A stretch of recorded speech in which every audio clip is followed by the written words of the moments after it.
اعوذ باللہ من الشیطان الرجیم، بسم اللہ الرحمن الرحیم۔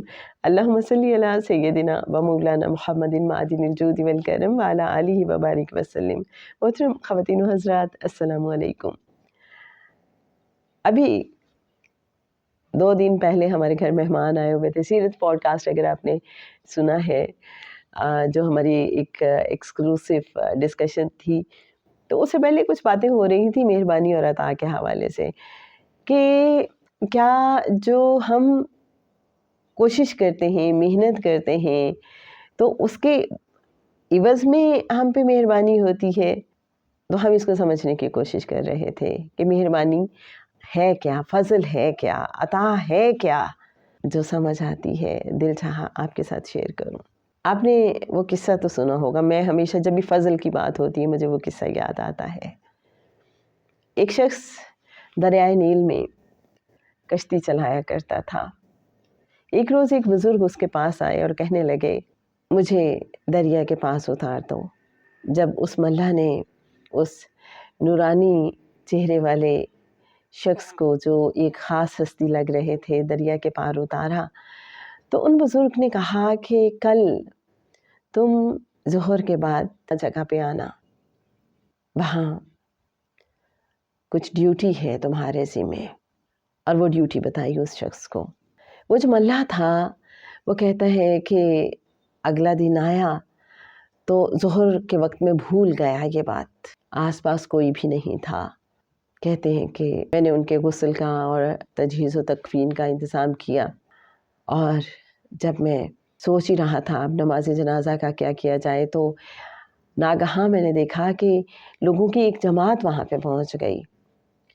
ہم نے مل کے پھر نماز جنازہ پڑھی اور ان بزرگ کو دفن کیا۔ اور اس کے بعد چونکہ بزرگ نے مجھے ایک دن پہلے وصیت کر دی تھی کہ جو میری گدڑی ہے اور جو میرا عصا ہے وہ لے جانا، ہمارے پاس ایک نوجوان آئے گا اس کو دے دینا۔ کہتے ہیں کہ میں نے وہ اٹھایا اور میں گھر لے آیا۔ رات ہو چکی تھی۔ اب میں انتظار کر رہا تھا کہ اچھا وہ شخص کب میرے پاس آتا ہے اور میں اسے ان بزرگ کی امانتیں دوں، جو ایک بہت بڑے مقام والے بزرگ لگ رہے تھے اپنے دور کے۔ کہتے ہیں کہ جب فجر کا وقت ہوا تو میرے گھر کے دروازے پہ دستک ہوئی۔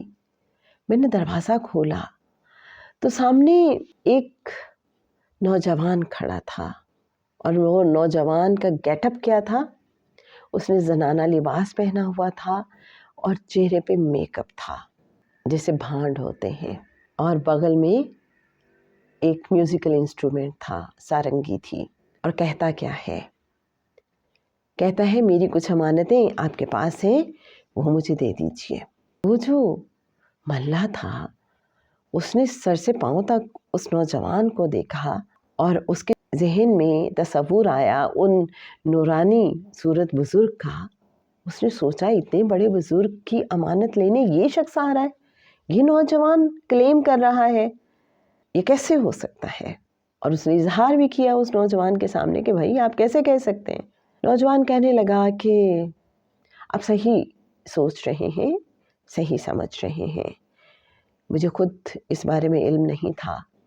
میں ساری رات ایک محفل میں گانے سنا کر اور رقص کر کے لوگوں کا دل بہلاتا رہا ہوں۔ جب فجر کے قریب میری آنکھ لگی، میں نے خواب میں دیکھا ایک نورانی چہرے والے بزرگ تشریف لائے اور فرمایا کہ فلاں جگہ پہ فلاں ملہ کے پاس چلے جاؤ اور اس سے میری امانتیں وصول کر لو، آج سے تمہیں کوئی عہدہ دیا جا رہا ہے۔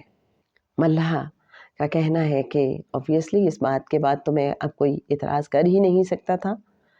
میں اندر گیا، میں نے وہ گدڑی اٹھائی اور وہ عصا اس نوجوان کو دے دیا۔ نوجوان نے مجھ سے غسل کرنے کی وہاں اجازت طلب کی، غسل کیا اور گدڑی پہنی۔ کہتے ہیں کہ اس کے بعد اس کی ایسی کیفیت بدلی کہ اس کی آنکھوں سے آنسو رواں، اس کی زبان پہ اللہ کا ذکر جاری، اس نے سارنگی توڑ دی اور وہ وہاں سے چل دیا۔ ملا نے کہا کہ میرے دل میں ایک عجیب سا خیال تھا اور مجھے بڑی بے چینی تھی، مجھے بڑی تکلیف تھی۔ میں نے اللہ سے کہا کہ وہ شخص میں بھی تو ہو سکتا تھا جس کو یہ امانتیں ملتی، وہ شخص میں بھی تو ہو سکتا تھا جس کو چن لیا جاتا، وہ شخص میں بھی تو تھا جس کو یہ ڈیوٹی دے دی جاتی، وہ شخص میں بھی تو ہو سکتا تھا جس سے یہ کام لے لیا جاتا۔ ملا نے کہا کہ میرے دل میں بہت احساس محرومی آیا، بہت کم مائیگی کا احساس ہوا، آئی ایم نتھنگ والی فیلنگس، میں اتنا بے حقیر، میں اتنا بے توقیر، میں کسی قابل ہی نہیں ہوں، مجھے کنسیڈر ہی نہیں کیا گیا۔ بس یہ سوچتے سوچتے، روتے روتے میں سو گیا۔ خواب میں میں نے دیکھا ایک آواز آئی، کیا تمہیں اس بات کا ملال ہے کہ وہ جو ایک بہروپیہ تھا، وہ جو ایک بھانڈ تھا جس نے چہرے پہ میک اپ کیا ہوا تھا اور زنانہ لباس پہنا ہوا تھا جو لوگوں کا دل بہلاتا تھا،